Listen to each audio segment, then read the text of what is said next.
जय हिंद दोस्तों, welcome to Shaurya classes. आज का हमारा टॉपिक है 12th क्लास का एक महत्वपूर्ण विषय का नाम है हिस्ट्री। जी हाँ, इतिहास का चैप्टर नंबर 4 की आज हम चर्चा करते हैं और एनसीईआरटी को देखते हैं कि इस चैप्टर में क्या क्या इंपॉर्टेंट चीजें हैं। तो आइए शुरू करते हैं। सबसे पहले इस चैप्टर का नाम है विचारक, विश्वास, इमारतें, सांस्कृतिक विकास, लगभग 6ठी शताब्दी ईसा पूर्व से लेकर 6ठी शताब्दी तक। यहां बताने की कोशिश की है लगभग 600 ईसा पूर्व से 600 ईसा तक। तो ये चैप्टर नंबर 4 है। तो आइए शुरू करते हैं कि एनसीईआरटी में इसमें क्या क्या बताया गया है और क्या क्या बताने की कोशिश की गई है। तो आइए शुरू करते हैं। सबसे पहले यहां मैंने आपको बताया था कि 6ठी शताब्दी ईसा पूर्व से लेकर 6ठी शताब्दी तक जो 12th क्लास है उसमें आपके फर्स्ट, सेकंड, थर्ड और जो 4th चैप्टर है वो लगभग 1200 साल का कालक्रम का बताता है। आपने अपना सेकंड चैप्टर भी देखा होगा, थर्ड चैप्टर भी और 4th चैप्टर भी। इन चैप्टरों में नीचे लिखा हुआ है 6ठी शताब्दी से लेकर 6ठी शताब्दी तक। इट मीन्स क्या है कि 1200 साल में जो भारत में घटित हुआ है उसके बारे में इंपॉर्टेंट चीजों को आपकी पुस्तक में बताने की कोशिश की गई है।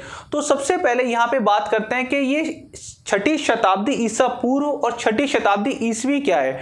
तो यहाँ बहुत सारे ऐसे बच्चे हैं जिनको आज भी ये समस्या उत्पन्न होती है कि ईसा पूर्व क्या होता है और ईसवी क्या होती है। अगर ये चैप्टर समझना है, अगर ये आपको पहली बुक समझनी है अच्छी तरह से या फिर इतिहास समझना चाहते हो तो सबसे पहले आपको ये पता होना चाहिए कि भाई एडी और बीसी क्या होता है, ईसा पूर्व क्या होता है और ईसवी क्या होती है। तो आइए यहाँ पे एक एग्जाम्पल के माध्यम से समझने की कोशिश करते हैं कि ईसा पूर्व और ईसवी होता क्या है।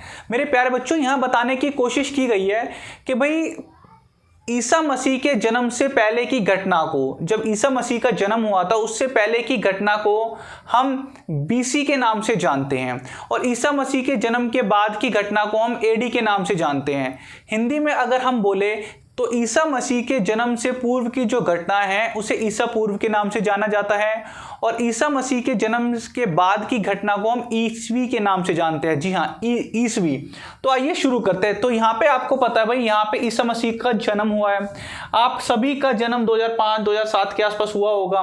तो आपको मैं एक बार एक बेसिक चीज बताने की कोशिश करता हूँ यहाँ पे कि भाई अगर आपको समय सारणी आती है तभी आप इतिहास को समझ पाओगे कि इतिहास को किस प्रकार से देखा जाता है, इतिहास को किस प्रकार से पढ़ने की कोशिश की जाती है।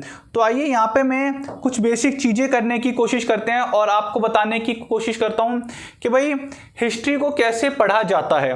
तो सबसे पहले हम यहाँ पे बात करते हैं आपके कि एडी और बीसी होता क्या है, इनको कैसे पढ़ते हैं। तो जैसे सिंपल सी बात है, यहां बताने की कोशिश की है। आज है 2024, आज 2024 है और यहां बात आपके चैप्टर में हो रही है। अब 1 से शुरू हुआ होगा, 2, 3, 4, 5, 6, 7, 8, 9, आज 2024 है और आपका जन्म मान लो 2006, 2007, 8 के आसपास आपका जन्म हुआ है। इतने में आपका जन्म हुआ होगा। तो 1 से शुरू हुआ था तब जाके आज 2024 है। 1 से लेके जो गिनती प्लस में आ रही है तो उसे बोलते हैं एडी। और जो 1 से लेके -1 आता है, फिर -2 आता है, फिर -3, -4, -5, -6, ऐसे -600। तो -600 से लेके +600 तक का ये जो समय पीरियड है, यही पहले 4 चैप्टर में आपकी बुक में बताया गया है कि भाई 600 बीसी से लेके 600 एडी का जो समय है यही आपके बुक में बताने की कोशिश की गई है। भाई -1 से लेके -600 का काल, तो 600 तो ये हो गया माइनस तक, और फिर +1 से लेके +600 का, तो ये जो 600 और 600 1200 हो गया ना। तो यहां बताने की कोशिश की गई है कि एडी और बीसी क्या होता है। सबसे पहले ज़्यादा नहीं, 2 मिनट के अंदर हम ये पूरा कॉन्सेप्ट समझ जाएंगे और फिर हम बात करते हैं अपने चैप्टर पे। तो बच्चों यहां बताने की कोशिश की है। अब ईसा पूर्व क्या होता है? ईसा पूर्व क्या होता है? ईसा पूर्व का अर्थ है कि ईसा मसीह के जन्म से पहले, मान लो यहाँ पे ईसा मसीह का जन्म हुआ है, उससे पहले की जो घटना -1, -2, -3, -4, -5, -6 ऐसे देखोगे तो 64 लाख हो जाएगा। 64 लाख है ना। तो आपकी बुक में -600 से लेके +600 तक के 3, 4 और मतलब सेकंड, थर्ड और फोर्थ चैप्टर का बताया गया है। तो ऐसे अगर हम जब माइनस की साइड पे जाते हैं तो हम वहां पे ईसा पूर्व शब्द को यूज करते हैं। ईसा पूर्व को हम बीसी के नाम से भी जानते हैं। बीसी का अर्थ है बिफोर कॉमन एरा, इसको बीसीई के नाम से भी जानते हैं, बिफोर कॉमन एरा, और इसको बीसी के नाम से भी जानते हैं, कॉमन एरा। ऐसे ही एडी को हम बोलते हैं एनो डोमिनी, एनो डोमिनी। तो अब आपको समझ में आया कि एडी और बीसी क्या होते हैं। ईसा मसीह के जन्म से पहले की घटना को हम ईसा पूर्व के नाम से जानते हैं, और ईसा मसीह के जन्म के बाद की घटना को हम ईसवी के नाम से जानते हैं। हम सभी जानते हैं कि अभी 21वीं शताब्दी चल रही है, 21वीं सेंचुरी है, 21वीं। तो आप मुझे कमेंट करके बताइए जिन बच्चों को पता है कि 21वीं शताब्दी कैसे है। हमें पता है कि एक सेंचुरी में 100 साल होते हैं, तो एक सेंचुरी में 100 हुए तो 200 सेंचुरी, तो 2 सेंचुरी में 200 हो गए, है ना। तो अभी 21वीं सेंचुरी है, इट मीन्स 21 इंटू 100 कर दो, तो क्या 2100 साल अभी हो चुके हैं।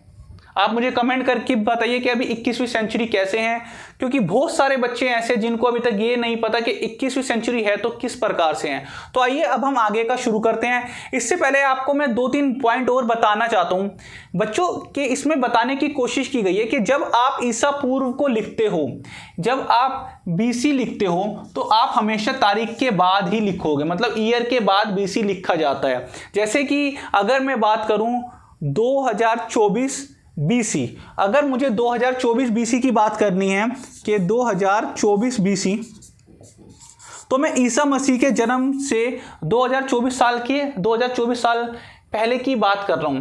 अगर मुझे अभी 2024 जो ईयर चल रहा है उसकी बात करनी है कि 2024, तो मैं पहले एडी लिखूंगा, एडी 2024। तो अब आपको एक छोटा सा कॉन्सेप्ट समझ में आ गया होगा। अगर हम एडी जब लिखते हैं तो हम उसको ईयर से पहले लिखेंगे, और अगर हम बीसी लिखते हैं तो हम उसको ईयर के बाद लिखेंगे। आई होप कि आपको ये छोटा सा कॉन्सेप्ट समझ में आ गया।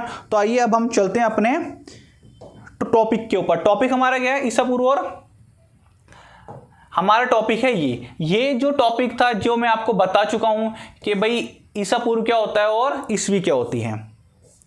अब इस चैप्टर में जो मेन पॉइंट आता है, मेन पॉइंट यहां बोला हुआ है कि सांची में एक स्थान है जिसका नाम है कनखेड़ा। जी हां, सांची में एक स्थान का जिसका नाम है कनखेड़ा। कनखेड़ा का इतिहास भारतीय इतिहास में सबसे पुराने इतिहासों में से देखा जाता है, क्योंकि यहां से प्राचीन भारत के इतिहास के साक्ष्य मिले हैं। क्योंकि कनखेड़ा एक ऐसी जगह है जहां से बौद्ध धर्म के, जैन धर्म के और ऋग्वेद काल के, उत्तर वैदिक काल के भी हमें कुछ इमारतें देखने को मिली हैं। तो आइए शुरू करते हैं। यहाँ पे सबसे पहले बताने की कोशिश की गई है कि भाई सांची कनखेड़े की इमारतें भोपाल राज्य की सबसे अद्वितीय प्राचीन इमारतें हैं, और बौद्ध, जैन और ब्राह्मण ग्रंथ स्मारक यहाँ पे देखने को मिले हैं। और इन्हीं कनखेड़ा की इमारतों से भारतीय इतिहास का पता चलता है कि भारत में बौद्ध धर्म, जैन धर्म किस प्रकार से फैला, और जो कि कनखेड़ा आज जो एक क्षेत्र है वो क्षेत्र भारतीय इतिहास के पुनर्निर्माण में काफी मदद करता है। तो आई होप कि आपको पहला पॉइंट समझ में आया। सेकेंड पॉइंट पे यहां पे बताने की कोशिश की गई है कि भाई भोपाल के शासक शाहजहां बेगम और उनके उत्तराधिकारी सुल्तान जहां बेगम ने प्राचीन स्थल को रख रखाव के लिए, अब भाई कनखेड़ा कहाँ है, कनखेड़ा तो सांची में है, सांची कहाँ है, सांची मध्य प्रदेश में है। तो मध्य प्रदेश के जो शासक थे, मध्य प्रदेश के शासक शाहजहां बेगम और उनके उत्तराधिकारी सुल्तान जहां बेगम ने प्राचीन स्थलों को सुरक्षित रखने के लिए वहाँ के लोगों के जो आसपास के गांव थे, उन गांवों को राजा ने, उन शाहजहां बेगम और सुल्तान जहां बेगम ने उन गांव के लोगों से जो राजस्व आता था वही राजस्व इन इमारतों की देख रेख पे लगा दिया जाता था। तो यहाँ पे बताने की कोशिश की गई है कि भोपाल के शासक शाहजहां बेगम और उत्तराधिकारी सुल्तान जहां बेगम ने प्राचीन स्थलों को संरक्षित करने के लिए कई सूत्र प्रदान किए। सूत्र वही तो हो गए कि भाई कोई भी चीज को अगर आप सुरक्षित रखोगे तो किस प्रकार से रखोगे, कि पहले बात तो आपके पास इनकम होनी चाहिए, इनकम होएगी तभी उसी इनकम के माध्यम से आप किसी चीज को सुरक्षित रख पाओगे। तो जो शाहजहां बेगम और जो सुल्तान जहां बेगम है, इन्होंने ऐतिहासिक इमारतों को सुरक्षित रखने के लिए काफ़ी योगदान दिया। इन्हीं के योगदान के चलते जो यूरोपियन लोग हैं वो सांची के स्तूप और सांची की बहुत सारी ऐसी चीज़ें हैं जो कि नहीं ले जा पाए। वो केवल और केवल इसकी जो फोटोकॉपी एक बनाई गई थी सुल्तान जहां बेगम के द्वारा, उन्हीं को ले जाने में वो समर्थ हुए। आइए अब हम बात करते हैं कि अभी मैं आपको यहाँ पे कुछ चीज़ बताना चाहता हूँ, जैसे कि मैं अभी आपको यहाँ बताता हूँ, क्योंकि एक आपका छोटा सा एक कॉन्सेप्ट है, अगर वो आपको क्लियर हो जाएगा तो आपको और अच्छी तरह पता चल जाएगा।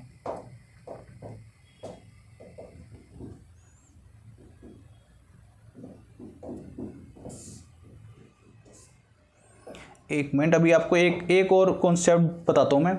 अगर आपको वो क्लियर हो गया ना तो आपको बहुत अच्छी तरह सब चीज़ पता चल जाएगी। भाई यहाँ बताने की कोशिश की गई है कि मान लो ये 1 से शुरू हुआ, आज 2024 है ना, और यहाँ बताने की कोशिश की गई है कि आपके चैप्टर में यहाँ से शुरू है -600 मतलब 600 BC से लेके और AD 600 तक। उससे पहले का भी हल्का फुल्का जिक्र किया गया है आपकी पुस्तक में। यहाँ बताने इससे पहले क्या था, इससे पहले था -1000 -1500 -2500। तो पहला चैप्टर जो था आपका -2500 से -1500 के बीच में, जो कि हड़प्पा सभ्यता का था, जो इंडस वैली सिविलाइजेशन का था, जो आपने पहले चैप्टर में पढ़ लिया था। सेकंड चैप्टर आपका सिर्फ जो था वो 600 शताब्दी से 600 शताब्दी तक का आ गया। इट मीन्स क्या है कि आपका ये जो बीच वाला काल है ये छूट गया।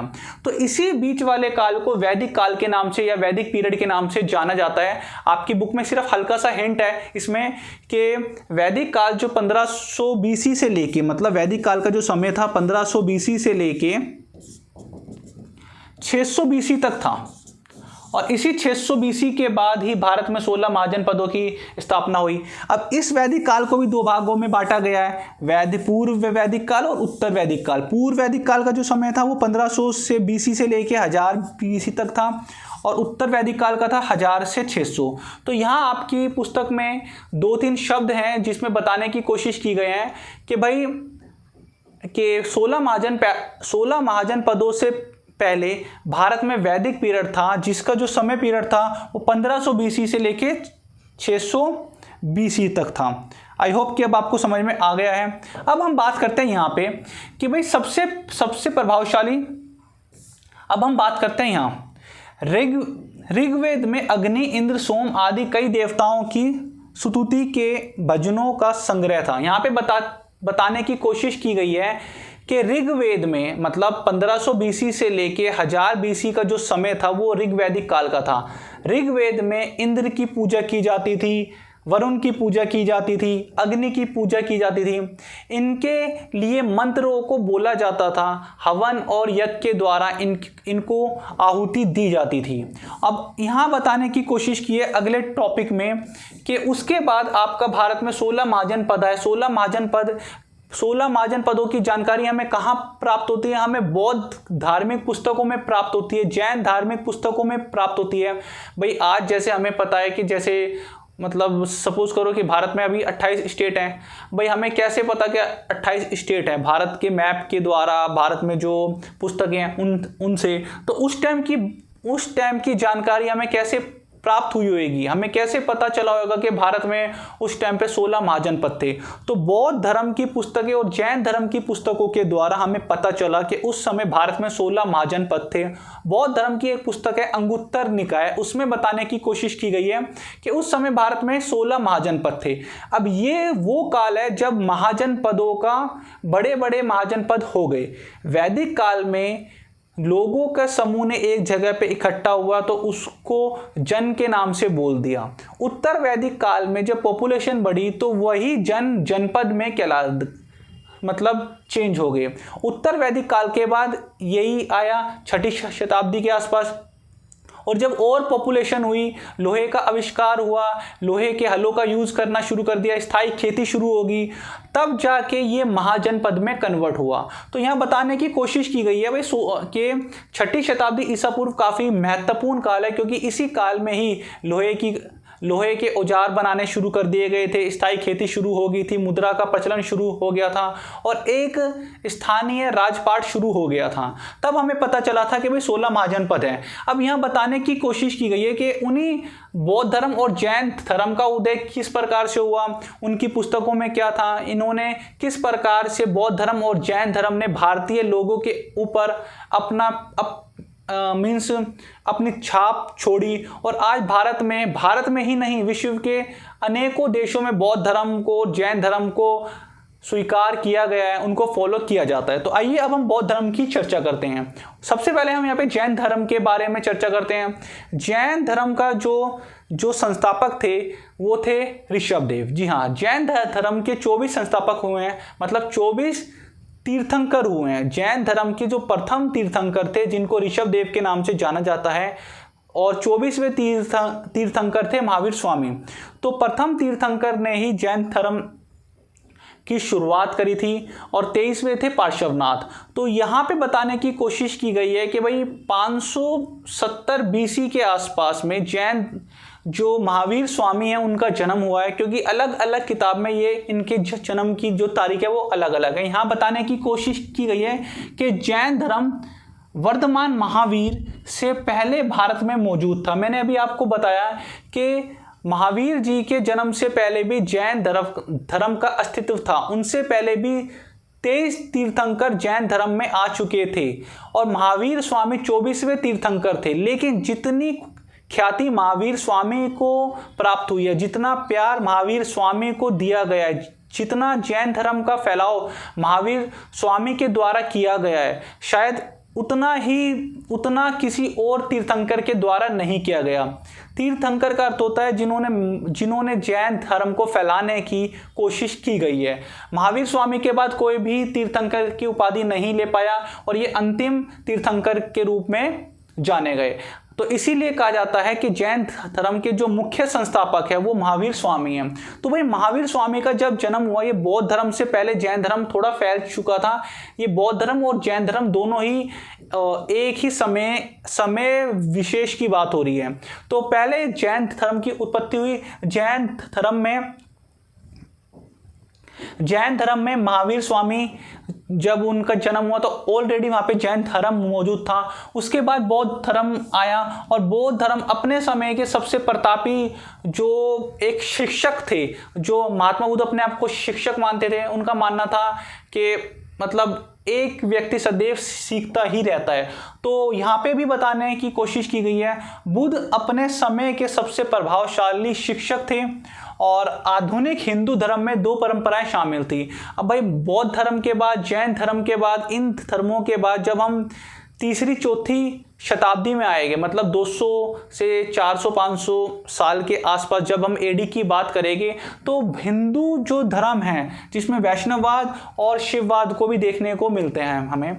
आइए अब हम बात करते हैं यहाँ पे सांची की एक झलक। अब भाई सांची क्या, अभी मैंने आपको बताया था कि कनखेड़ा एक जगह है जो सांची में, वहाँ की इमारतों से हमें बौद्ध धर्म जैन धर्म के बारे में पता चलता है, जिससे ये पता चलता है कि भाई भारतीय प्राचीन इतिहास वो वहां पे किस प्रकार से संबंधित था। सांची की एक झलक। अब भाई आपने अगर सांची का स्तूप सुना हो तो आपको पता होगा, कभी टीवी में ऐड भी आती है कि आओ कभी सांची में आओ, कभी मध्य प्रदेश में। और सांची अपने लिए काफ़ी फेमस है क्योंकि वहाँ पे बहुत ज़्यादा ऐसे ऐतिहासिक इमारतें देखने को मिलती हैं।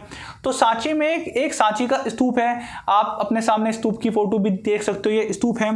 इस स्तूप में सांची की एक झलक, सांची में क्या क्या बताया हुआ है। यहाँ पे मैं बेसिकली उन सब चीज़ों की बात करूँगा जो आपकी एनसीईआरटी में है।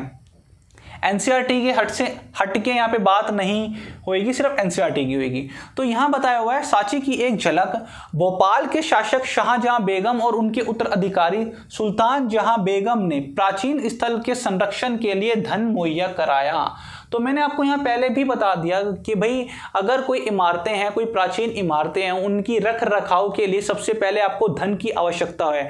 अगर ये धन किसी सुल्तान के द्वारा, किसी राजा के द्वारा, किसी शासक के द्वारा मुहैया कराया जा रहा है, तब तो उस इमारत को अच्छी तरह देखभाल की जाएगी, अदरवाइज वो इमारत फिर इतिहास के पन्नों में खो जाएगी। तो हम कह सकते हैं कि सुल्तान जहां बेगम और शाहजहां बेगम के द्वारा सांची में जो इमारतें आज हमें देखने को मिल रही है वो इन्हीं के प्रयास के द्वारा देखने को मिल रही है। इन्होंने ही वहाँ पे म्यूजियम खुलवाए, इन्होंने ही वहाँ पे पुस्तकालय और इन्होंने ही वहाँ पे अतिथिशाला का निर्माण करवाया था। और इन्हीं के ही द्वारा आज सांची के जो इमारतें हैं वो अभी इस हालत में हैं कि हम वहाँ पे जाके उनको देख सकते हैं और हमें इतिहास का पता चल सकता है। इसके बाद यहाँ पे बताया हुआ है कि सांची की खोज ने हमारी समझ को बहुत हद तक बदल दिया। और आज के टाइम में जो भारतीय इतिहास की अगर हम बात करें तो भारतीय इतिहास का जो सर्वेक्षण का कार्य करते हैं वो ASI के द्वारा होते हैं, ASI archaeology survey of India. जी हाँ, आप मुझे कमेंट करके बताइए कि ASI की स्थापना किसने की थी और उस समय ASI का पहला महानिर्देशक कौन था। आपके आई थिंक इससे पहले वाले चैप्टर में भी है ये। अब हम बात करते हैं बौद्ध परंपरा, बलिदान और वाद विवाद की। अभी तक हमने सिर्फ यहाँ बताने की कोशिश की गई है कि बौद्ध धर्म में क्या है और जैन धर्म में क्या है। बौद्ध परंपरा, बलिदान और वाद विवाद यहाँ बताने की कोशिश की गई है। जब महात्मा बुद्ध आए तो उस समय में क्या था, उस समय में भाई उस समय तक ब्राह्मणवाद फैला हुआ था, क्योंकि समाज 4 वर्णों में विभाजित था, ब्राह्मण, क्षत्रिय, वैश्य, शूद्र। क्योंकि जैसे ही उत्तर वैदिक काल आया तो समाज में असमानता देखने को मिली, अब ब्राह्मणवाद देखने को मिला, ऊंच नीच देखने को मिली। तो एक प्रकार से हम बोल सकते हैं कि समाज के ऊपर समाज 4 वर्णों में विभाजित था, ब्राह्मण, क्षत्रिय, वैश्य, शूद्र। तो जब महात्मा बुद्ध आए तो इन्होंने जब देखा कि भाई समाज पे सिर्फ कुछ चंद इंसानों या चंद समूहों का ही अधिकार है, जैसे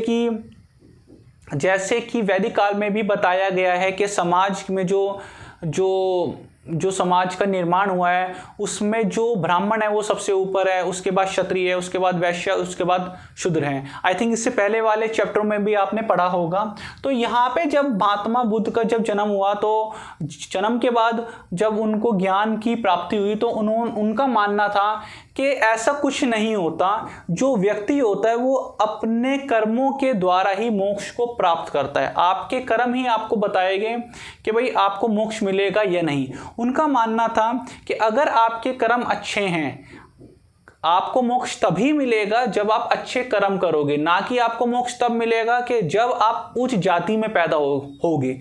तो यहाँ पे उन्होंने ये बोला कि जाति व्यवस्था हटा के, ये जो वर्ण व्यवस्था इसको हटा के आप अपने कर्मों पे ध्यान दीजिए। अगर आपके कर्म अच्छे हैं तो आपको मोक्ष मिलना है। आगे हम चर्चा करते हैं कि मोक्ष मतलब कि निर्वाण क्या होता है। तो इन्होंने क्या बोला, इस दौरान विचारकों का उदय हुआ, उन्होंने बौद्ध धर्म के रहस्यों को समझने की कोशिश करी। मैंने आपको ये बताया था कि महात्मा बुद्ध ने वाद विवाद से मतलब बातचीत के द्वारा, उस समय ऐसे बहुत सारे व्यक्ति थे, ऐसे बहुत सारे ब्राह्मण थे जिन्होंने महात्मा बुद्ध से कन्वर्सेशन करी और महात्मा बुद्ध ने अपने वाद विवाद के माध्यम से उनके जो प्रश्न थे, उनकी जो समस्या थी, उनका सॉल्यूशन कर दिया। उसके बाद वो जो उच्च कोटि के जो अपने आप को ब्राह्मण समझते थे वो भी महात्मा बुद्ध के अनुयायी बन गए। तो वाद विवाद के द्वारा मतलब बातचीत के द्वारा ही समाधान निकाला जा सकता है। तो उन्होंने ये बताया भाई उसी टाइम पे भारत में नए राज्यों का उदय हुआ और शहरों का विकास हुआ। तो मैंने आपको ये बताया था कि 6ठी शताब्दी के आसपास ही ये एक महत्वपूर्ण काल इसलिए है क्योंकि इस समय लोहे का आविष्कार हो चुका था, लोहे की खोज हो चुकी थी, स्थायी कृषि हो चुकी थी, इसी के साथ साथ मुद्रा का प्रचलन हो चुका था। भारत में सबसे पुराने जो सिक्के हैं, मुद्रा हैं, उनको आहत सिक्कों के नाम से जाना जाता है। इसी के साथ साथ स्थायी कृषि हो चुकी थी। अब जो पहले जो कृषि के लिए हम उपयोग में लाए गए जो औजार होते थे वो लकड़ी के होते थे। अब लोहे के औजारों का, लोहे के फलों का, लोहे के हलों के द्वारा हम खेती को और अच्छी तरह उसका यूज़ कर सकते हैं, जिससे उपजाऊ क्षमता बढ़ेगी। एक स्थान पे रह गए अब हम खेती कर सकते हैं। तो हमने देखा कि उस टाइम पे 6ठी शताब्दी ईसा पूर्व में भारत में 16 महाजनपद थे, जिसके बारे में हमें बौद्ध धर्म की पुस्तक अंगुत्तर निकाय से पता चलता है। इसके बाद है प्रारंभिक वैदिक परंपरा, धार्मिक विश्वास और अभ्यास। तो इस वाले टॉपिक में बताने की कोशिश की गई है। ऋग्वेद से ज्ञात होता है जिसमें लगभग 1500 से 1000 ईसा पूर्व के बीच संकलित किया गया। मैंने आपको पहले ही बताया था जो ऋग्वैदिक पीरियड है वो 1500 ईसा पूर्व से लेकर 600 ईसा ईस्वी तक है। तो ये पूरा है पूर्व वैदिक काल और उत्तर वैदिक काल। तो यहाँ पे पूर्व वैदिक काल की बात हुई है, जहाँ पे केवल आपने सुना होगा 4 वेद है, ऋग्वेद, अथर्ववेद, यजुर्वेद, सामवेद। ऋग्वेद की जो रचना है वो पूर्व वैदिक काल में हुई है, वो 1500 से 1000 ईसा पूर्व के आसपास हुई है। और उत्तर वैदिक काल में अथर्ववेद, यजुर्वेद और सामवेद इनकी रचना हुई है। ऋग्वेद काल में कोई भी ऐसा भेदभाव नहीं होता था, कोई भी व्यक्ति कोई भी कार्य कर सकता था। लेकिन जैसे ही उत्तर वैदिक काल आया तो ये बोल दिया गया कि भाई ब्राह्मण का पुत्र तो ब्राह्मण ही होगा, क्षत्रिय का पुत्र तो क्षत्रिय ही होगा, शूद्र का पुत्र तो शूद्र ही होगा।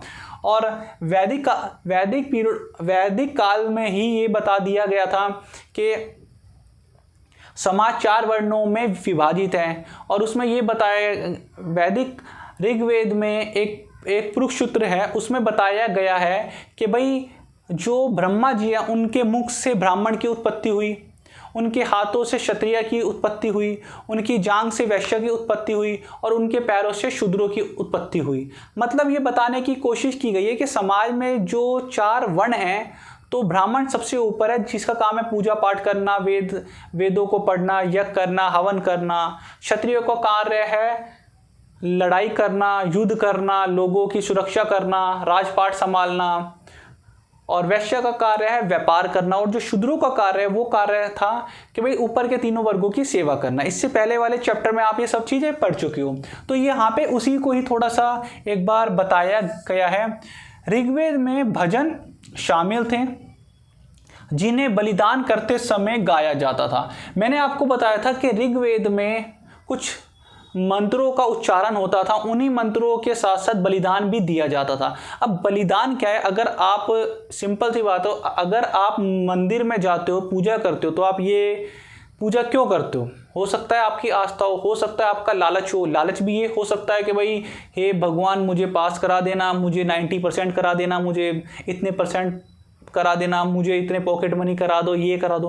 तो आप भगवान के पास कुछ मांगने जाते हो, और जो बड़े हैं वो ये मांगे कि भाई हमारा स्वास्थ्य अच्छा रहे, हमारा परिवार सुखी रहे, समृद्ध रहे। तो हम जब पूजा करते हैं तो भगवान से अक्सर कुछ ना कुछ मांगते हैं और भगवान के लिए कुछ लेके जाते हैं। कोई फल ले जाता है, कोई कुछ दूध चढ़ाता है, कोई कुछ करता है, कोई कुछ करता है। कोई ये बोलता है अगर मेरा काम ये हो गया तो मैं भंडारा करा दूंगा। कोई ये बोलता है कि भाई मैं कीर्तन करा दूंगा, मैं कुछ भी करा दूंगा। तो ये आज की परंपरा नहीं है, ये पुराने टाइम से है। पुराने टाइम से भी, जब ऋग्वेदिक काल से भी ये हुआ होता था, उत्तर वैदिक काल तक आते आते, और फिर जब 16 महाजन पदों का उदय हुआ उस टाइम पे भी ये परंपरा हुई कि अगर आप ईश्वर को, अगर आप अपने इष्ट देवता को खुश करना चाहते हो तो उनको कुछ देना पड़ेगा। आप उनके लिए कुछ बलिदान करते हो, और वो उस बलिदान में क्या हो सकता है, वो बलिदान आप क्यों करते हो? ताकि कोई आज के टाइम में कोई पुत्र की प्राप्ति के लिए मंदिर जाता है, कोई पुत्री की प्राप्ति के लिए, कोई पैसों के लिए जाता है, कोई नौकरी के लिए जाता है, कोई किसी के लिए जाता है। तो अगर ये कार्य हो जाता है तो आप ईश्वर का धन्यवाद भी करते हो। तो यहाँ पे बोला हुआ है कि वैदिक काल में जहाँ लोग मवेशियों, बेटों और अच्छे स्वास्थ्य, लंबी आयु आदि के लिए प्रार्थना करते थे। अब आप यहाँ पे देखते हो कि ऋग्वैदिक काल में भी जो प्रार्थनाएं होती थी वो इन सब चीज़ों के लिए होती थी कि भाई हमारे पे मवेशियों की संख्या ज़्यादा हो जाए, भेड़ बकरी ज़्यादा हो जाए, गाय बहुत ज़्यादा हो जाए। ये मैं उत्तर वैदिक काल की बात बोल रहा हूँ। उत्तर वैदिक काल में जिन लोगों के पास गाय अधिक होती थी वो ज़्यादा अमीर समझे जाते थे। तो वो ये बोलते थे भाई हमारे पास और ज़्यादा गाय आ जाए, और ज़्यादा बकरी आ जाए, भेड़ आ जाए, तो वो और ज़्यादा अमीर हो जाए। कुछ ये बोलते थे कि भाई इसकी लंबी आयु हो जाए, हमारी लंबी आयु हो जाए, इसलिए वो ईश्वर की आराधना करते थे। कुछ पुत्र की प्राप्ति के लिए ईश्वर की आराधना करते थे। तो यहाँ बताने की कोशिश की गई है कि ऋग्वेद में जहाँ मवेशियों मतलब भेड़ बकरी, बेटों, अच्छे स्वास्थ्य, लंबी आयु आदि के लिए प्रार्थना करते थे। पहले बलिदान सामूहिक रूप से किया जाता था। पहले में क्या होता था, मैंने आपको बोला था कि वैदिक काल में एक जन था। जन का अर्थ होता है जहाँ पे कुछ लोगों का समूह एक जगह पे इकट्ठा होके एक सी ही संस्कृति और एक सी कल्चर को फॉलो करता है, एक सी भाषा बोलता है। धीरे धीरे उत्तर वैदिक काल तक ये जनपद में कन्वर्ट हो गया।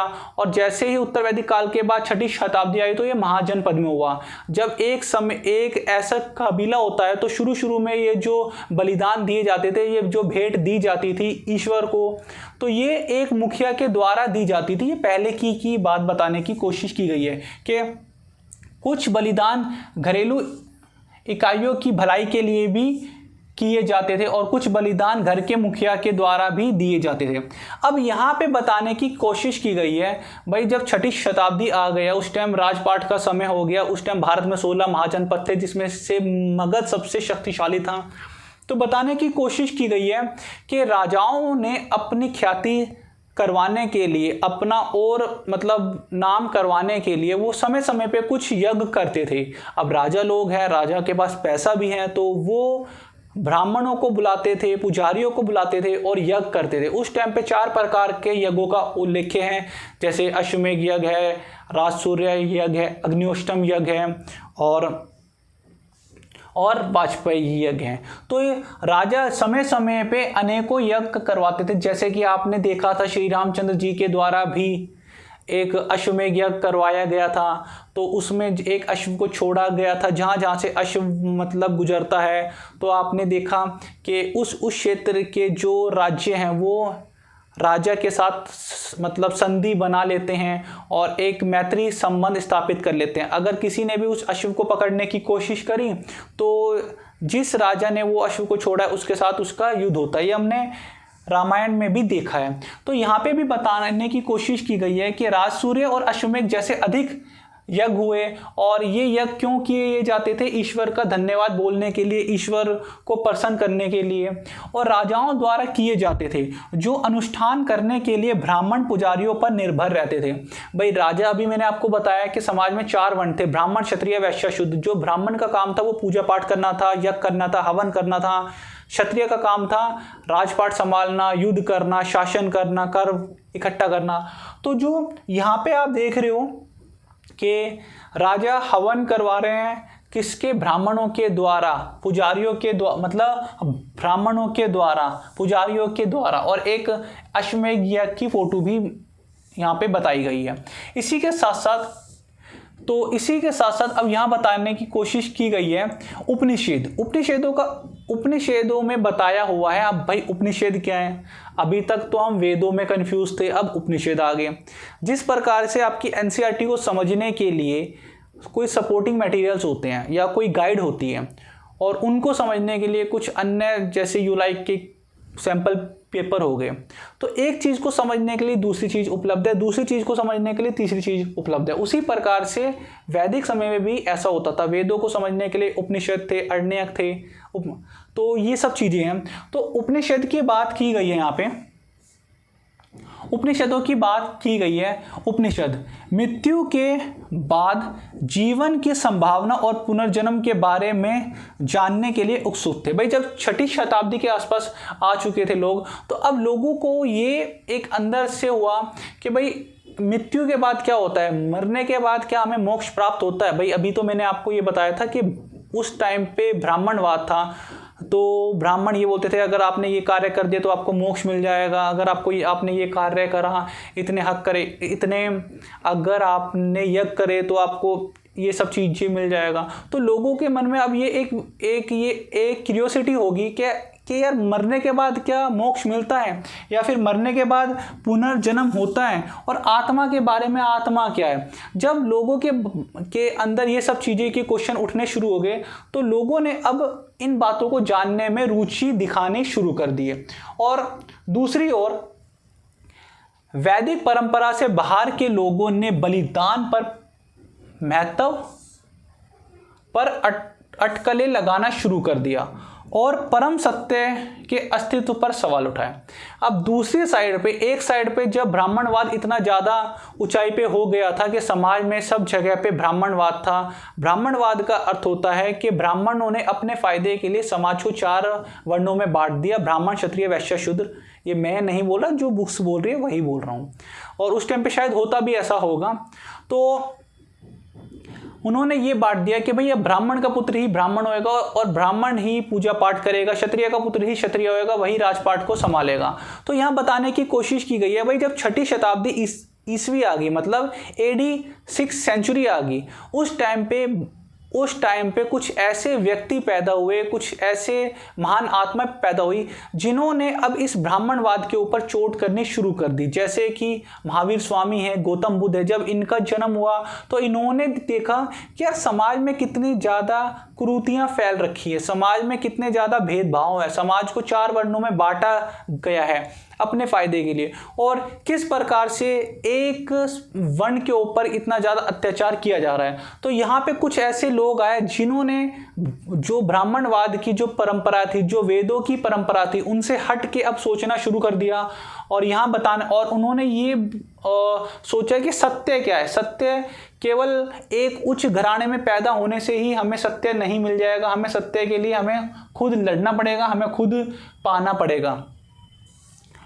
उस टाइम पे बौद्ध जो धर्म की पुस्तकें थी, अब भाई बौद्ध धर्म की पुस्तकें हैं, बौद्ध धर्म की पुस्तकों बहुत सारी हैं, उनमें से त्रिपिटक है। पिटक का अर्थ होता है टोकरी।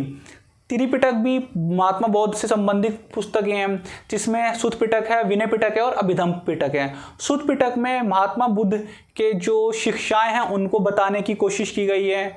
विनय पिटक में जो बौद्ध धर्म में जो भिक्षुक और भिक्षुनी हैं उनके लिए जो नियम है उसको बताने की कोशिश की गई है। अभिधम्म पिटक में महात्मा बुद्ध के जो दर्शन है उसको बताने की कोशिश की गई है। तो यहाँ पे बताया गया है कि जब हमने बौद्ध धर्म की पुस्तकों को पढ़ा तो हमें पता चला कि उस टाइम पे 64 संप्रदाय थी। अब संप्रदाय क्या होती है भाई, जैसे आज के टाइम में कोई शिव जी भगवान को मानता है, कोई विष्णु भगवान को मानता है, कोई हनुमान जी को मानता है, कोई सिख धर्म को मानता है, कोई मुस्लिम धर्म को मानता है। ऐसे उस समय में 64 ऐसे संप्रदाय थे। मतलब आप देख सकते हो कि समाज में उस टाइम पे कितने ज़्यादा मतलब 64 प्रकार के मतलब संप्रदाय थे, ऐसे अनेकों। ये हमें कहाँ से पता हुई? ये हमें बौद्ध धर्म की पुस्तक से पता हुई कि उस टाइम पे समाज में 64 विचारधाराएं का उल्लेख किया गया, 64। जी हाँ। अब हम बात करते हैं भाई महावीर और बौद्ध के वेदों के अधिकारों पर सवाल उठाए। ये देखो, ये है महावीर स्वामी जी और ये है गौतम बुद्ध जी। तो यहाँ बताने की कोशिश की गई है कि भाई महावीर स्वामी और गौतम बुद्ध, इन दोनों ही व्यक्तियों ने जो वेदों में था कि भाई वेदों में बताया गया है कि ब्राह्मण सबसे ऊपर है, फिर क्षत्रिय, फिर वैश्य, फिर शूद्र, उन्होंने ये बोला है कि ऐसा कुछ नहीं है। इन्होंने वेदों को नकारा है और वेदों में जो फैलाया गया है, इन्होंने ये बोला कि भाई वेदों में तो सही नहीं है, बल्कि सही मोक्ष तभी प्राप्त होएगा कि अगर आप अच्छे कर्म करोगे, अच्छे आप कार्य करोगे। तो इन्होंने, महावीर और बौद्ध ने वेदों का अधिकारों पर सवाल उठाया है, क्योंकि इनका मानना था क्या सिर्फ ब्राह्मण और क्षत्रिय ही वेदों को पढ़ सकते थे क्या? उस टाइम तो ऐसा ही था कि जो उच्च जाति के, उच्च वर्ण के थे वही वेदों को पढ़ेंगे, संस्कृत बोलेंगे, स्त्रियों को और बच्चों को और शूद्रों को पढ़ने की आज्ञा नहीं होती थी। तो यहाँ बताने की कोशिश की गई है कि एक ही चीज़ के ऊपर समाज के मतलब कुछ समूह या एक व्यक्ति का ही समाज के ऊपर अधिकार नहीं होना चाहिए। तो उन्होंने व्यक्तिगत एजेंसियों पर जोर दिया और यह सुझाव देते हुए कि पुरुष और महिलाएं सांसारिक अस्तित्व के कष्टों और क्लेशों से मुक्त पाने के लिए प्रयास कर सकती हैं। उन्होंने ये बताया कि भाई उस टाइम पे ज़्यादातर जो लोग थे वो ये चाहते थे भाई अब हमें मोक्ष मिल जाए, हमें मोक्ष, अगर हम अच्छे मतलब अगर हम वेदों को पढ़ेंगे या पूजा पाठ करेंगे, हवन करेंगे, नहीं करवाएंगे, मतलब भाई अगर कोई आम इंसान है तो वो फिर ब्राह्मण को बुलाएगा, हवन करवाएगा। तो ज़्यादातर यही होता था, इससे जो ब्राह्मणवाद था वो और ज़्यादा ऊपर उठ गया। तो अब यहाँ बताने की कोशिश की गई है कि महात्मा बुद्ध और महावीर स्वामी ने कि स्त्री और पुरुष दोनों को ही मोक्ष मिल सकता है, दोनों को ही मतलब उनको निर्वाण प्राप्त हो सकता है, लेकिन जरूरी नहीं है कि इसके लिए आप उच्च जाति में पैदा हो या उच्च वर्ण में पैदा हो या फिर आप हवन ही करो। आपको मोक्ष तब भी मिल पाएगा, आपको आत्मा की शांति तब भी मिल पाएगी अगर आप अच्छे कार्य करोगे। मतलब आपको मुक्ति पाने के लिए भी समाधान है। और यहाँ बताने की कोशिश की गई है कि विशिष्ट जाति या लिंग में जन्म लेने से निर्धारित माना जाता है। पहले क्या होता था कि भाई अगर जो ब्राह्मण वर्ग में पैदा हुआ है तो उसको मोक्ष मिल जाएगा, ऐसे उस टाइम के लोगों की सोच थी। और जो क्षत्रिय का पुत्र ही क्षत्रिय होगा, राजा का पुत्र ही राजा होगा। तो ये बताने की कोशिश की गई है। अब यहाँ बताने की कोशिश की गई है कि महावीर के संदेश जैन 6ठी शताब्दी ईसा पूर्व में महावीर के जन्म से पहले ही मौजूद थे। जो मैं आपको बता चुका हूँ, जब महावीर स्वामी का जन्म हुआ तो उस टाइम पे ही, मतलब उस टाइम पे 23 तीर्थंकर आ चुके थे। 24वें महावीर स्वामी थे तो 23 तीर्थंकर आ चुके थे। उन्होंने जैन धर्म को फैलाया। लेकिन जब महावीर स्वामी जब 24वें तीर्थंकर बने, उन्होंने अपने ज्ञान से, अपने प्रवचनों से, अपने उपदेशों से बहुत सारे लोगों को समझाया, अपने वाद विवाद से, और जैन धर्म को अनेकों दिशाओं की ओर फैलाया।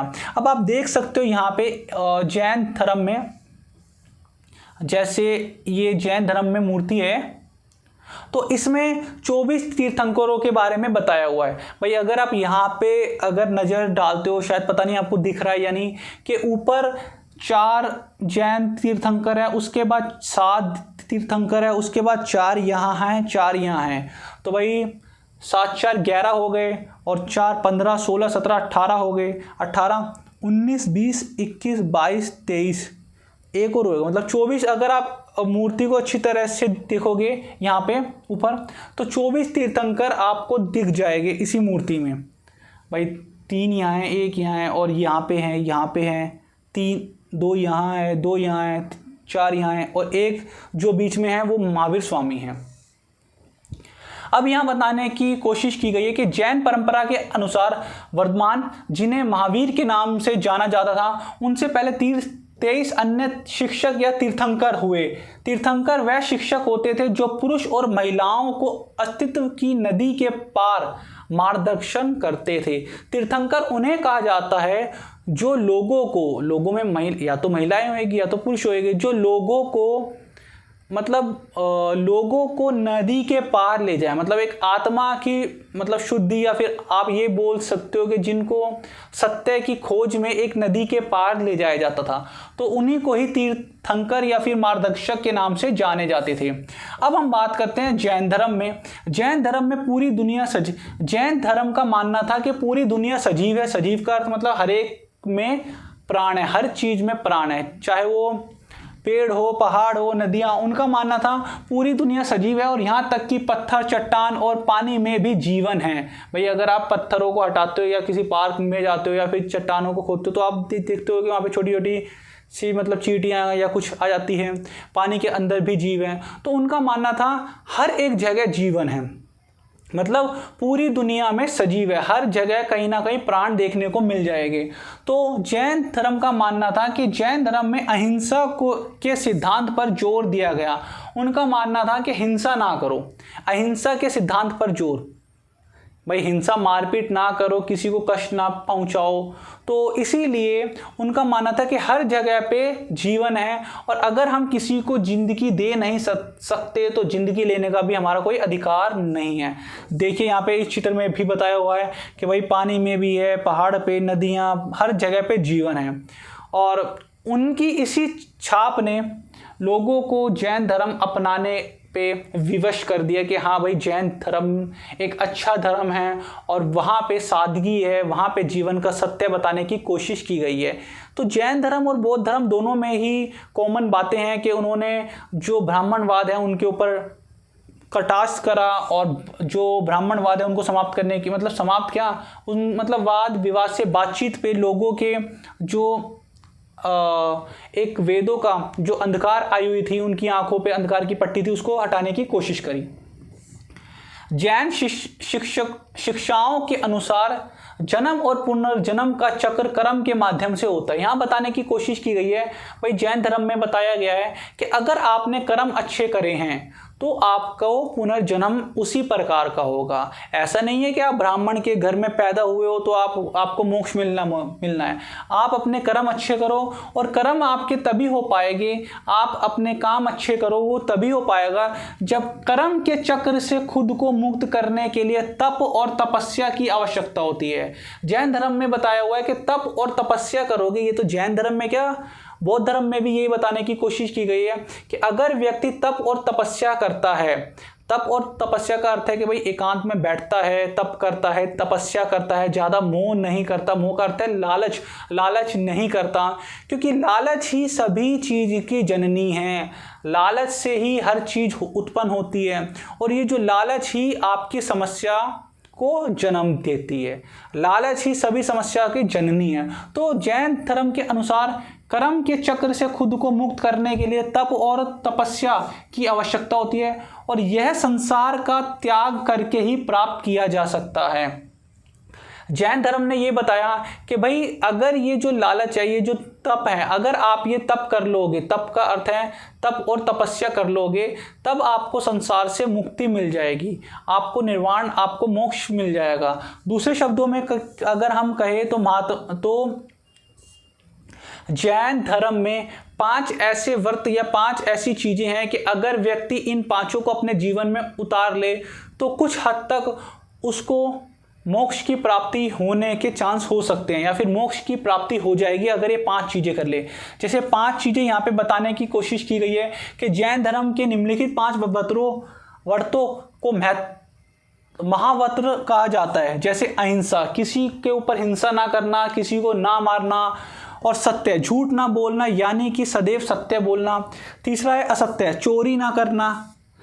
चौथा है ब्रह्मचार्य। ब्रह्मचार्य ये जो एक व्रत है ये महावीर स्वामी ने ही जोड़ा था और जो 4 जो व्रत हैं वो पार्श्वनाथ के समय में जुड़े हुए थे। 5वां जो है वो महावीर स्वामी के द्वारा जोड़ा गया था। और अपरिग्रह, अपरिग्रह का अर्थ होता है धन का संग्रह ना करना। यहाँ पे देखो इस पिक्चर में भी ये जैन धर्म से संबंधित एक पिक्चर है, इसमें बताने की कोशिश की गई है 5 महाव्रत। 5 महाव्रत में क्या है? सत्य, अहिंसा, अपरिग्रह और ब्रह्मचर्य और आचौर्य। और यहाँ पे भी बताया हुआ है कि 5 जो व्रत हैं उसमें हत्या, चोरी और झूठ से दूर रहना, ब्रह्मचर्य का पालन करना और संपत्ति रखने से दूर रहना। मतलब शब्द थोड़े इधर उधर हो सकते हैं एनसीईआरटी में और बोलचाल की भावनाओं में, लेकिन उनके मीनिंग वही आ रहे हैं। यहाँ पे शब्द कुछ हो रहा है, यहाँ कुछ हो रहा है और यहाँ हल्का सा कुछ हो रहा है, लेकिन मीनिंग वही निकल के आ रहे हैं। तो इसी के साथ साथ जैन विद्वानों ने प्राकृतिक, संस्कृति और तमिल जैसी भाषाओं में जैन साहित्य के खजाने को भर दिया। मतलब यहाँ बताने की कोशिश की गई है कि जैन धर्म में जो जैन धर्म के विद्वान थे उन्होंने प्राकृतिक भाषा में, पाली भाषा में, तमिल भाषा में जैन धर्म से संबंधित पुस्तकें लिखी। वैसे जो जैन धर्म में जो उनकी भाषा है वो प्राकृत भाषा है और बौद्ध धर्म की भाषा है पाली भाषा। अब हम बात करते हैं महात्मा बुद्ध की। महात्मा बुद्ध के ये मैं आपको उसी हिसाब से पढ़ा रहा हूँ जिस हिसाब से के आपके एनसीईआरटी में है, step by step. Mahatma Buddha कौन थे? अब हम महात्मा बुद्ध के बारे में बात करते हैं कि बौद्ध धर्म क्या है, उनकी उत्पत्ति कैसे हुई। अब भाई आपसे अक्सर 1 नंबर का क्वेश्चन आता है महात्मा बुद्ध से संबंधित कि महात्मा बुद्ध का जो जन्म था वो 563 ईसा पूर्व में हुआ। किसी बुक में ये 566 ईसा पूर्व के आसपास भी लिखा हुआ है। इनका जन्म हुआ था लुम्बिनी में। लुम्बिनी जो आजकल नेपाल में है, लुम्बिनी वन है एक, जहाँ पे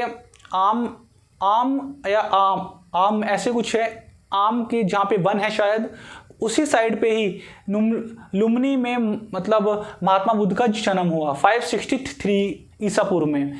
इनके पिता शुद्धोधन थे और ये शाक्यों के राज्य कपिलवस्तु के शासक थे। मतलब यहाँ बताने की कोशिश की गई है कि जैन धर्म के महावीर स्वामी और गौतम बुद्ध ये दोनों ही राजकुमार थे, अर्थात इन दोनों के ही पिता कहीं ना कहीं किसी राजा, कोई एक राजा थे। तो गौतम बुद्ध के भी जो पिताजी थे वो एक कपिलवस्तु के शासक थे, मतलब एक जगह के राजा थे। उनका नाम था शुद्धोधन।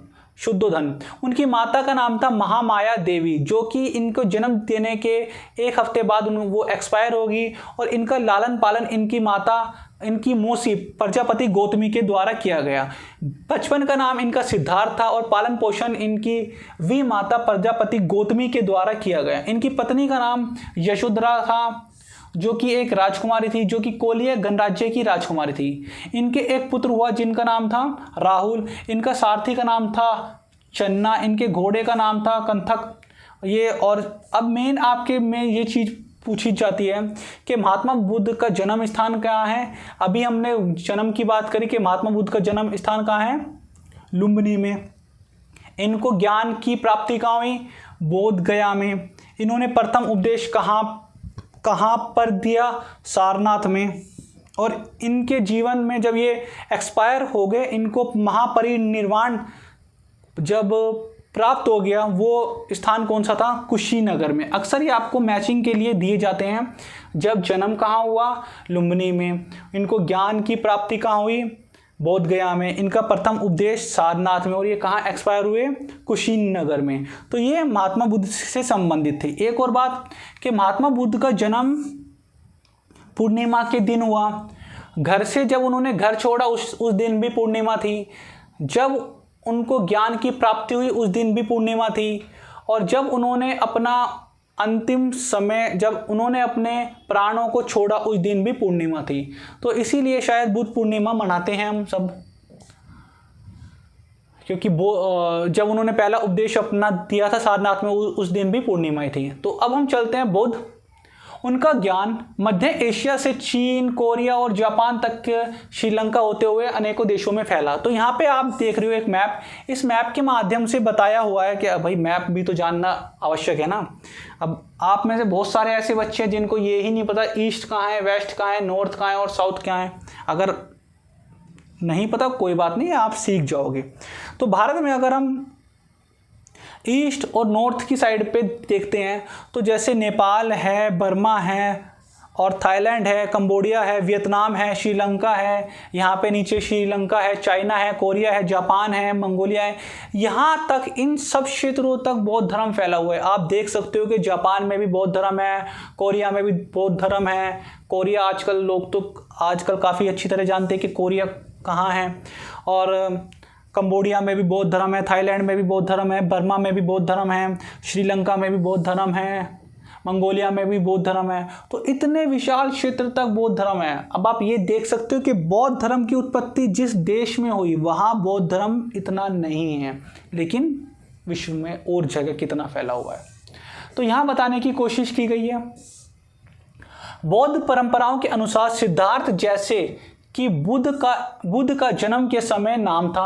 अभी हमने जाना कि भाई उनके जन्म के समय का नाम क्या था। उनके जन्म के समय का नाम था सिद्धार्थ। लेकिन जब उनको ज्ञान की प्राप्ति होगी तो ज्ञान प्राप्ति के बाद उनको बौद्ध के नाम से जाना जाता है।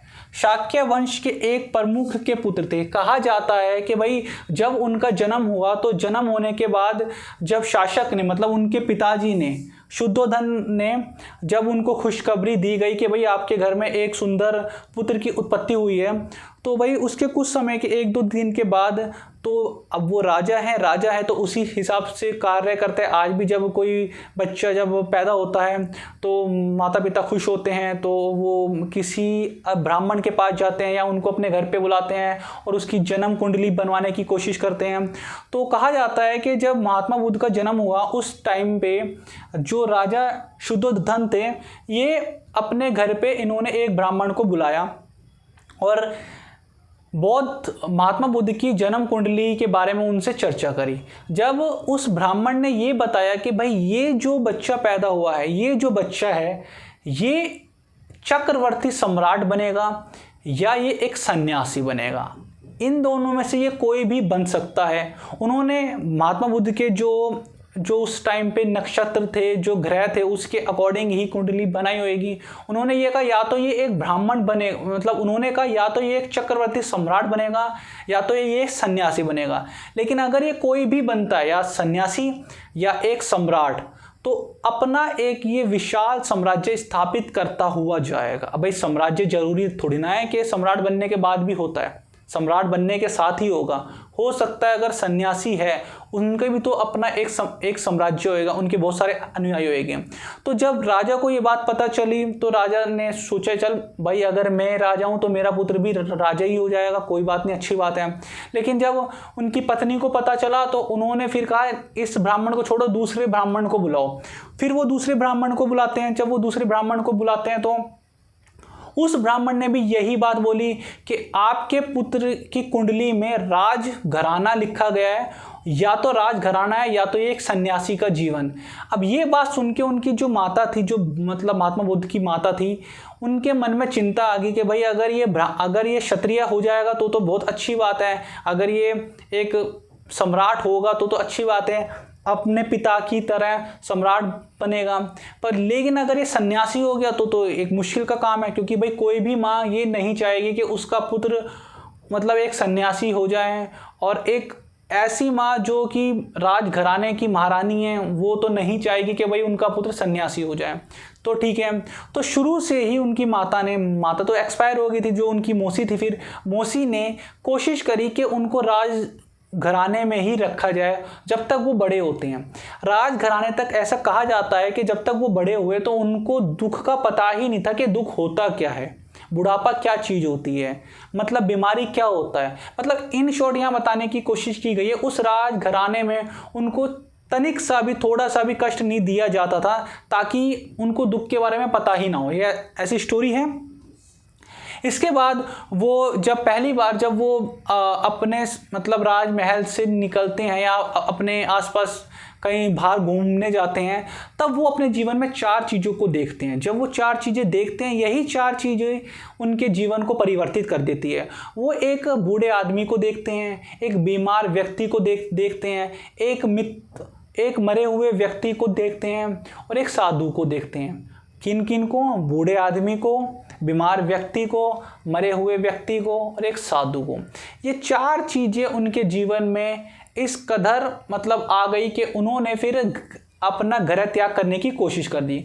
उन्होंने यह देखा, जब उन्होंने एक बीमार व्यक्ति को देखा तो बीमार व्यक्ति भी रो रहा था अपनी बीमारी के चलते कि मतलब मेरे को कहीं ना कहीं पे प्रॉब्लम है, मैं बीमार हूँ, फलाना जो भी कुछ होता है।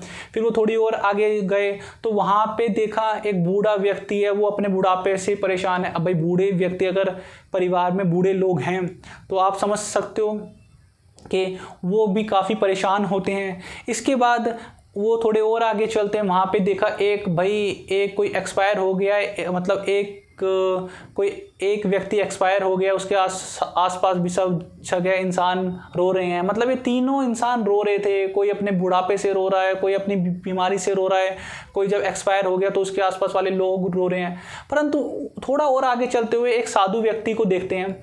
जब वो देखते हैं कि एक साधु व्यक्ति, उसे कुछ मतलब ही नहीं है कि आसपास कितना शोर हो रहा है, कोई हंस रहा है, कोई रो रहा है, उसे कोई फर्क नहीं है। वो अपने साधु की तपस्या की मुद्रा में बैठा हुआ है, उसे कोई फर्क नहीं है क्या उसके पास खाना है, कपड़े हैं, कोई हंस रहा है, रो रहा है, उसे कोई फर्क नहीं है। तब महात्मा बुद्ध को ये पता चला कि एक जो साधु व्यक्ति है उसे संसार के खुशी से, संसार के गम से कोई लेना देना नहीं है। तब उन्होंने निश्चय करा कि वो भी अब घर त्याग करेंगे और सत्य की खोज के लिए जाएंगे। तो यहाँ पे देखो, यहाँ बताया हुआ है कि भाई सिद्धार्थ जैसे कि बुद्ध शख्स, ये मैं आपको बता चुका हूँ, एक बूढ़े व्यक्ति को देखा, एक बीमार व्यक्ति को, एक लाश मतलब एक मरे हुए व्यक्ति को। उन्होंने एक बेघर साधु को भी, एक बेघर भिक्षुक को भी देखा, जो उन्हें लगा कि बुढ़ापे, बीमारी और मृत्यु को स्वीकार कर चुका है और उसे शांति मिल चुकी है। मतलब जो जैसे कि यहाँ पे बताया हुआ है कि भाई एक साधु बाबा जो बैठे हुए हैं, वो इन सब चीज़ों से, लालच से, बुढ़ापे से, बीमारी से, मृत्यु से उनको कुछ लेना देना नहीं। भाई मृत्यु तो सबकी है, आज नहीं तो कल सबको ही जाना है। तो ये उनके जीवन की 4 घटनाएं हैं जिससे बदल गए गौतम बुद्ध का जीवन। अब हम बात करते हैं आगे की, बस ज़्यादा नहीं, थोड़ा सा चैप्टर हो रहा है। अपने जीवन के बाकी समय में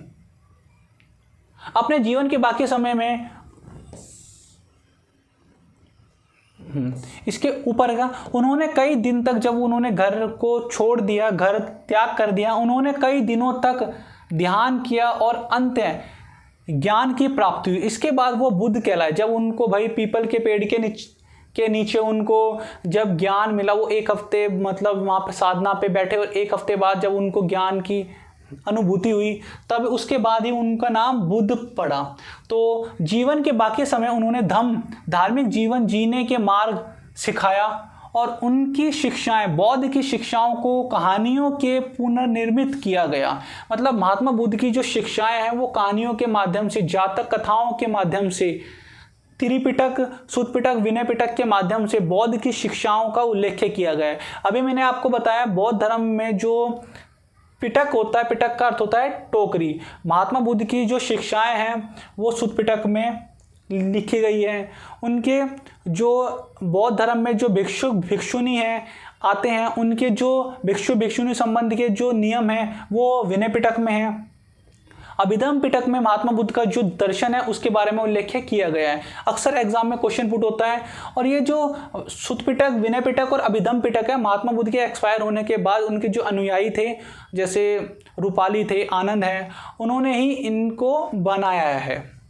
इसके बाद हम आते हैं उनकी जो उन्होंने अपने उपदेश दिए हैं कहानी के माध्यम से, वाद विवाद के माध्यम से उन्होंने अपने उपदेश देने की कोशिश करी है। बौद्ध ने कोशिश करी कि लोगों को अलौकिक शक्ति के प्रदर्शन की बजाय तर्क और अनुनय के माध्यम से समझाने के लिए महात्मा बुद्ध ने यह बताया कि भाई अलौकिक शक्ति कुछ ऐसी नहीं होती, जो संसार होता है वो हमारे द्वारा ही बनाया गया है। अगर हम व्यक्ति के साथ अच्छा बर्ताव नहीं करेंगे तो कौन करेगा। उनका मानना था ईश्वर विश्वर ऐसा कुछ नहीं है, आप अपने काम अच्छे करो। ऐसा नहीं है कि उन्होंने बौद्ध धर्म में ये बताया हुआ है कि भाई जो उस टाइम पे पुरानी परंपरा थी, जैसे ब्राह्मण क्षत्रिय वैश्य शूद्र थे, कि ऊंचे घराने वाले ही मोक्ष की प्राप्ति करेंगे और निचले वाले को कुछ नहीं होगा। तो उन्होंने कहा ऐसा कुछ नहीं है, सभी इंसान, क्या स्त्री है वो पुरुष हो, वो उसको मोक्ष मिल सकता है तब अगर वो तृष्णा छोड़ दे। अगर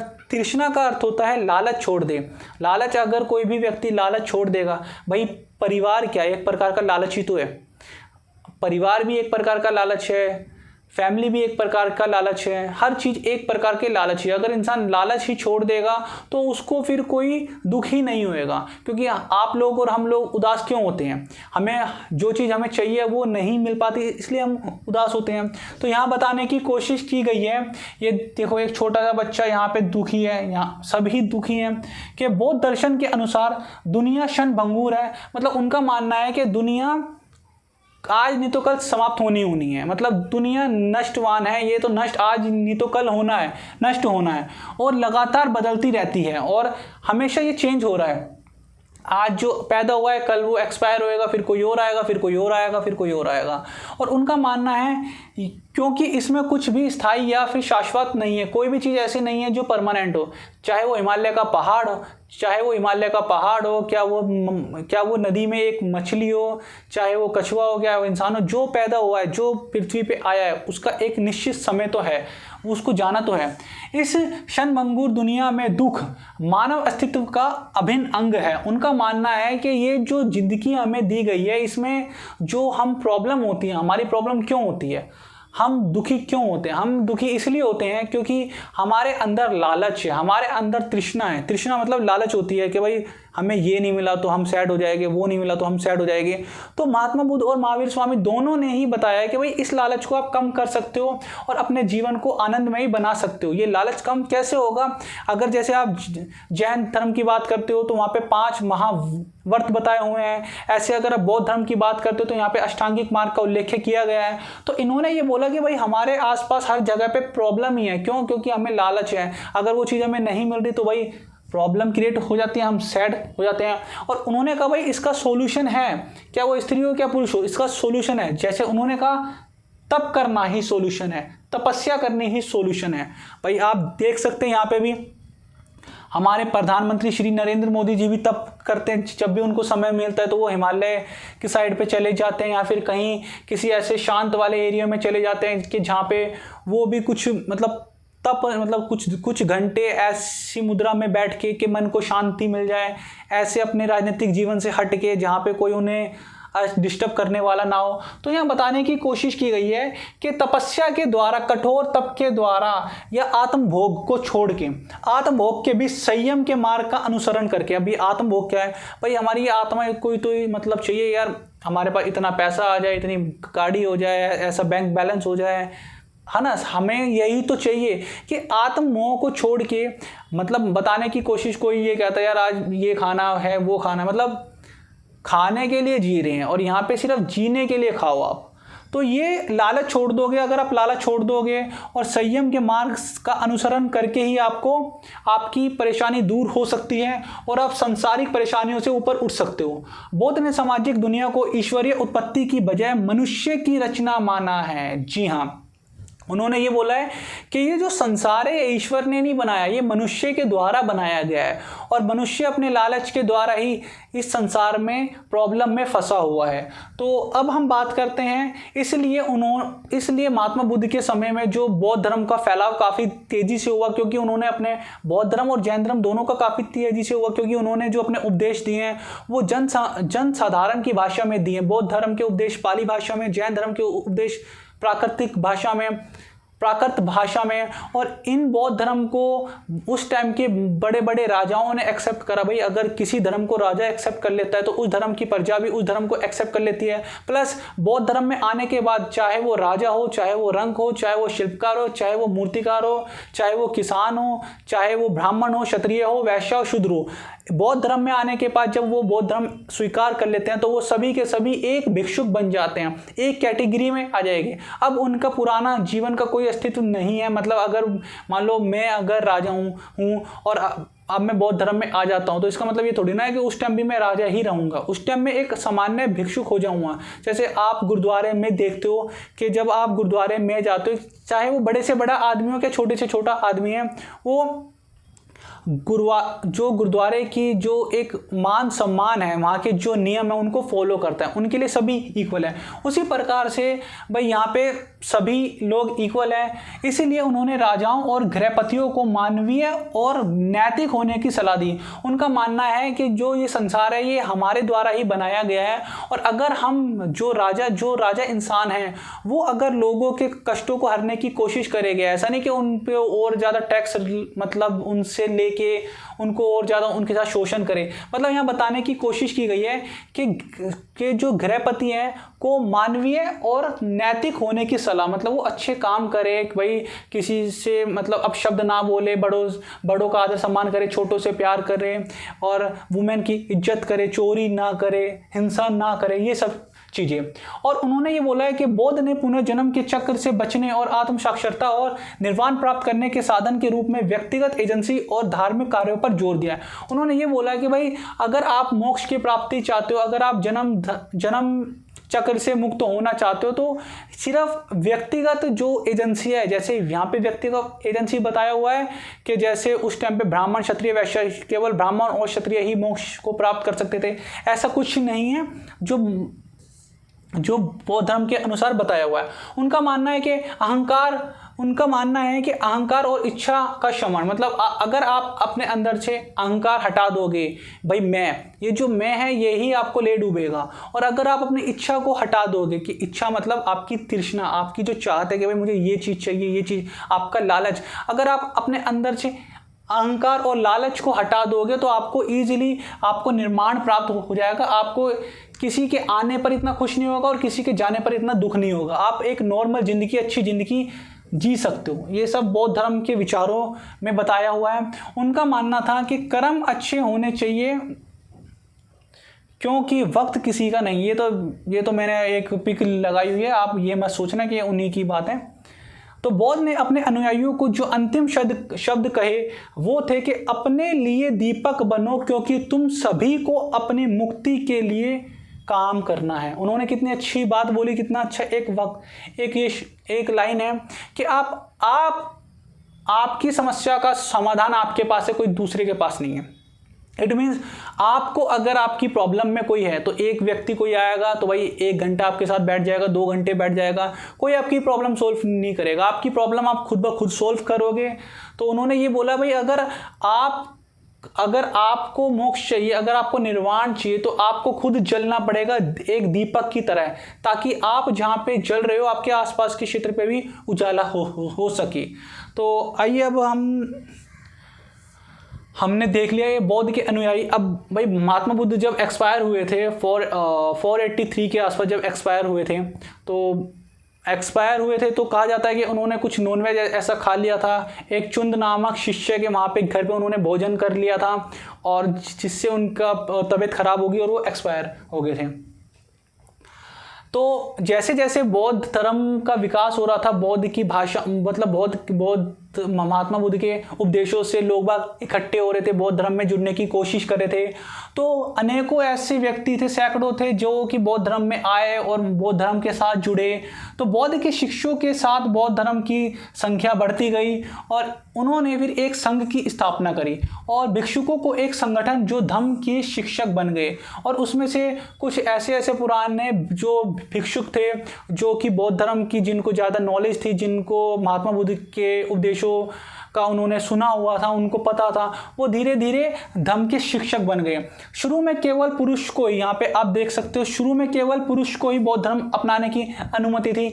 लेकिन उनकी माता जो प्रजापति गौतमी, जो उनकी मौसी जी भी थी, तो बौद्ध धर्म में आने वाली जो प्रथम महिला थी वो प्रजापति गौतमी, जो उनकी मौसी थी, जिन्होंने उनका पालन पोषण करा था। तो बौद्ध धर्म मतलब महात्मा बुद्ध ने शुरू में तो बौद्ध धर्म में केवल पुरुष आने की अनुमति थी, लेकिन बाद में प्रजापति गौतमी भी बौद्ध भिक्षुनी बन गई और वो पहली महिला बनी बौद्ध भिक्षु में आने के लिए। इसी के साथ साथ यहाँ बताने की कोशिश की जाती है, ऐसा नहीं है कि कोई भी व्यक्ति भिक्षुक हो जाएगा। भिक्षुक हो सकता है व्यक्ति, अगर कोई राजा है तो वो भी भिक्षुक हो सकता है, कोई किसी जाति का है, किसी समाज का है, किसी वर्ण का है, किसी लिंग का है, वो भी भिक्षुक बन सकता है। लेकिन उसके लिए ये शायद ऐसी चीज़ें होती थी कि भाई वो पहले अपने माता पिता से पूछ के आए कि भाई मुझे कोई आपत्ति नहीं, आपको कोई आपत्ति नहीं है कि अगर मैं भिक्षुक बन जाऊं। उसके लिए भी अलग अलग नीति और कानून थे, नियम थे। अब बौद्ध के अनुयायियों में राजा, धनी व्यक्ति, गृहपति, श्रमिक, दास और शिल्पकार संघ के भीतर आने के बाद सभी को एक समान माना जाता था। ये मैं आपको बता चुका हूँ कि बौद्ध धर्म में चाहे वो राजा हो, क्या वो शिल्पकार हो, क्या वो मूर्तिकार हो, क्या वो कोई गायक हो, क्या कोई वो नृत्य करने वाला हो, कोई भी हो, वो आने के बाद वो सभी एक समान हो जाते हैं, उनका पुराना अस्तित्व कोई नहीं रह पाता और अपनी पिछली सामाजिक पहचान को वो त्याग देते हैं। जन्म के आधार पर श्रेष्ठता का दावा की बजाय आचरण और मूल्य को महत्व दिया गया, जिससे पुरुष और महिलाओं को बौद्ध शिक्षकों को और आकर्षण मिला। यहाँ पे बताने की कोशिश की गई है कि भाई अब यहाँ पे देखो, यहाँ पे पुरुष भी हैं, महिलाएं भी हैं और ये अलग अलग, कोई हो सकता है इसमें सुनार हो, कोई हो सकता है इसमें किसान हो, कोई हो सकता है इसमें राजा हो। ये अपने पुराने जीवन को त्याग के अब इन्होंने बौद्ध धर्म को अपना लिया है। तो यहाँ बताने की कोशिश की गई है, यही सब चीज़ों की वजह से लोग बागों ने बौद्ध धर्म को अपनाया। बौद्ध धर्म में जो एक स्तर, जो एक ठहराव था, वो यही चीज़ थी। तो अब चाहे बौद्ध धर्म हो, चाहे जैन धर्म हो, चाहे वो कोई सा भी धर्म हो, बौद्ध धर्म हो, जैन धर्म हो, मुस्लिम धर्म हो, हिंदू धर्म हो, ये आगे आगे कहीं ना कहीं हर एक धर्म दो दो भागों में विभाजित हुआ है। जैसे बौद्ध धर्म भी हीनयान और महायान में विभाजित हो गया, जैन धर्म भी श्वेतांबर और दिगंबर में विभाजित हो गया, और हिंदू धर्म भी सगुन और निर्गुण परंपरा में विभाजित हो गया। तो और फिर मतलब ऐसे ये अलग अलग हो गए। तो आई होप कि आपको इतना समझ में आया। ये वीडियो काफ़ी लंबी हो जाएगी अगर मैं आज पूरा चैप्टर करा देता हूँ, ज़्यादा नहीं, 4-5 स्लाइड हो रहा है अगर, तो मैं ये सोच रहा हूँ इसके लिए एक नई वीडियो आ जाए 10 मिनट की, उसमें पूरा चैप्टर हो जाएगा। तो अगर आपको वीडियो पसंद आए तो वीडियो को लाइक करें, चैनल पर नए हैं तो चैनल को सब्सक्राइब करें और अपने दोस्तों तक ये वीडियो पहुँचाएँ ताकि उनको भी पता चले कि भाई एनसीईआरटी में ये सब चीज़ें हैं। और अब आप किस चैप्टर पे वीडियो देखना चाहते हो वो भी मुझे कमेंट करके बताएं कि हम हिस्ट्री, इकोनॉमिक्स, पॉलिटिकल साइंस या किसके ऊपर वीडियो लेके आएँ। ऐसी और वीडियो के लिए तब तक बने रहे। जय हिंद, जय भारत।